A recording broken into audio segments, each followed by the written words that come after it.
I was about 9 or 10 years old. My mom got into a huge fight with her boyfriend in Baton Rouge, Louisiana. It was one of those fights where everyone in the building could hear it.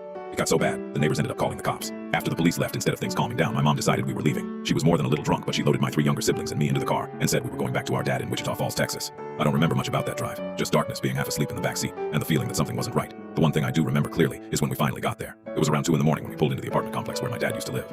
Months earlier, before my parents split up, all of us had lived there together in a 3-bedroom apartment. So, we pull into the parking lot, and my mom tells me to get out of the car and knock on the door of our old apartment to get my dad to come help carry my siblings inside.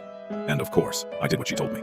So there I was, a 9-year-old kid, knocking on an apartment door in Texas at 2 in the morning. The guy who answered wasn't my dad. Someone else lived there now. Luckily, he was actually pretty cool about it. He told me my dad still lived in the complex, just in a smaller apartment a couple buildings over. So I started knocking on doors, one after another, in the middle of the night. It took about 7 or 8 tries before I finally found the right door. Years later, after we had moved around a bunch more, my grandfather sat me down and asked why I seemed so cold toward my mom. He knew about her alcoholism. He knew about her mental health issues. But somehow, I was still supposed to overlook everything my siblings and I went through.